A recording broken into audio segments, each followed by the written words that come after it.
brand extensions go beyond the product line. So an example of brand stretching would be if Nescafe went and produced an instant coffee that was designed for cold coffee drinks, you know, the frappuccino type drink. That's still in the category of coffee, but it's a different type of coffee drink. Whereas brand extensions would be if Nescafe went out of the coffee market and say went into, I don't know, ice cream confectionery. So did a Nescafe coffee ice cream. So it's a different product category, and that's called a brand extension. Okay? So you just got to look at the different ones. And usually you're asked to make suggestions for a brand. That's how you can do this. As far as own label is concerned, the key thing you need to know, type 1 and type 2 own labels, can you tell the difference?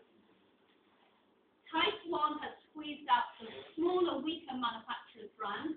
Type 2 is competing head-on with the big brands. Okay? You need to know about that. And maybe there's also the only other bit of label theory that you need to know about is the idea of when should a manufacturer produce products for a retailer, so with a retailer's own label brand on. So a company like Bars that makes its own lemonade, it makes, you know, Bars lemonade or Bars dandelion, burdock soft drink or whatever, should it continue to make its own branded product, or should it start making lemonade for Sainsbury's, so the bottle has Sainsbury's on the front, but lemonade for Tesco, and what are the dilemmas for and against that? And basically the dilemmas come down to volume versus margin. You'll sell more if you go into own label production, but will you make more money, or will your margins be squeezed by the control that the retailer will have on you? So the argument about whether a manufacturer goes into own label production or not comes down to volume of sales, making lots of sales, or margin, making a lot of profit per sale. Volume or margin. Okay, and that's what I have to think about. And then the last subject that we've got to look at is ethics.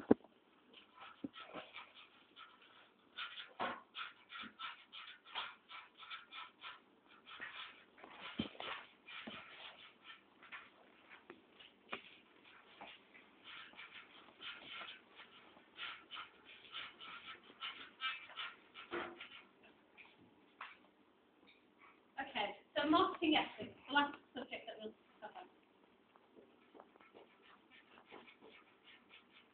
Okay. Marketing ethics is a relatively new topic to this course. It's something I'm particularly interested in.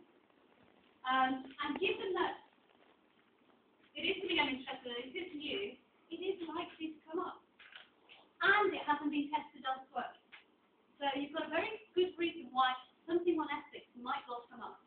Now, ethics is one of those topics that, as far as this course is concerned, although ethics is actually a very big subject, ethics is about doing the right thing.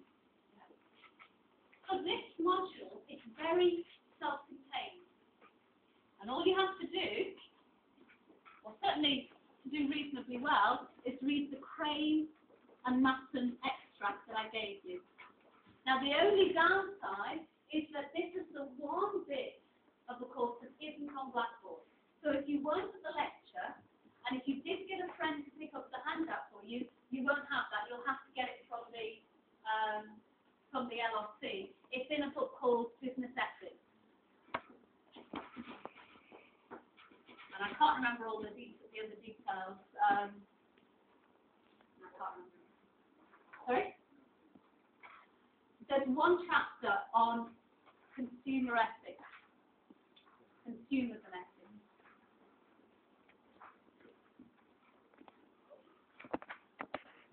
So it's a chapter on consumers and ethics. And basically, if you read that chapter, that's all you need for an ethics question. So in some ways, it's quite self-contained. Of course, it is, I think it's conceptually not necessarily that easy to understand. Ethics, you can take three basic approaches to ethics. One is that you say, one extreme position on marketing ethics is that a marketing manager can say, ethics are nothing to do with me. my job is to make as much money for the company that I can. So the firm that I work for, that's where my ethics lie. I am employed by them. I must work as hard as I can to make as much money for that firm, and anything else is not my problem. So that's one approach to ethics.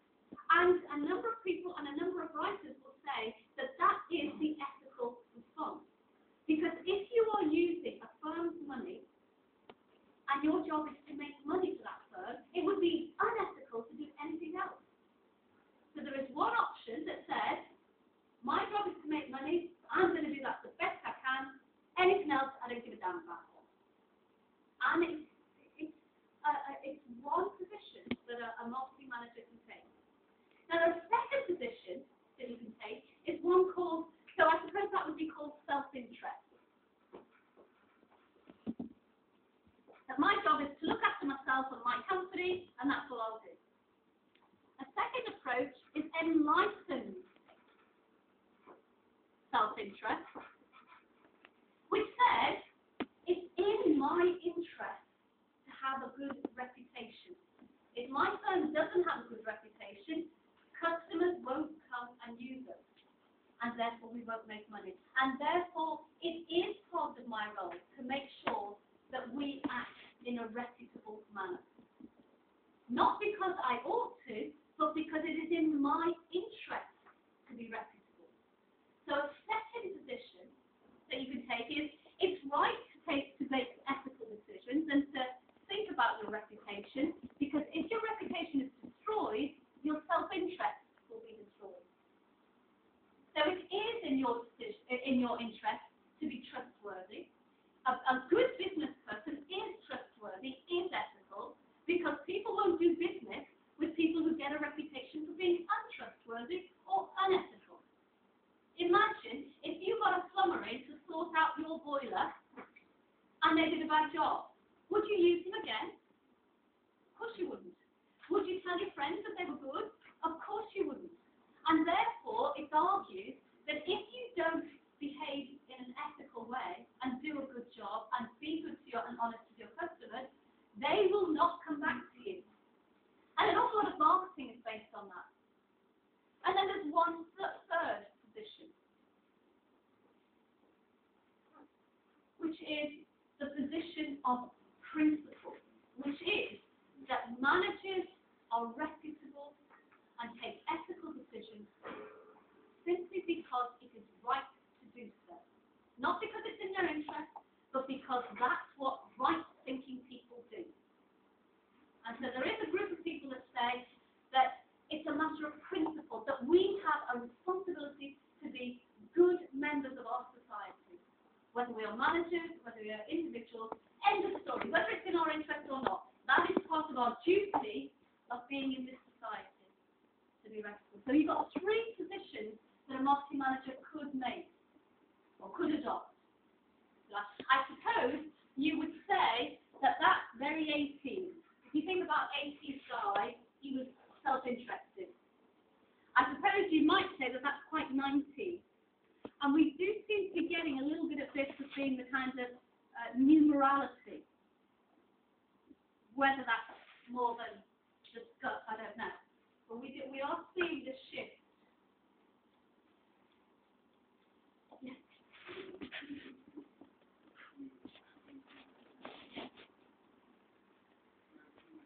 What are the three matches? To yourself, to your firm, to your society. Yeah, probably. Yeah, so they're principles. Where you say, I'm not doing something because it's in my interest to do it, or I'm not doing it because, even though it's the right thing to do, I know I'll benefit in the long run, you're saying it's right for me to do it. Full stop. There's no other reason. It's a principle. Okay? And not, most of the writing on ethics will say none of those is right, they are just different positions. Of course, I think I disagree with that, but you could, somebody like Andrew Crane, who wrote that stuff, would say they are three distinct positions. It's legitimate to take any one of them. Personally, I think duty is the one you've got to go for. You have to do things because it's right to do it. And And if you haven't got a moral core, what right have you got to be on this earth? So there you go.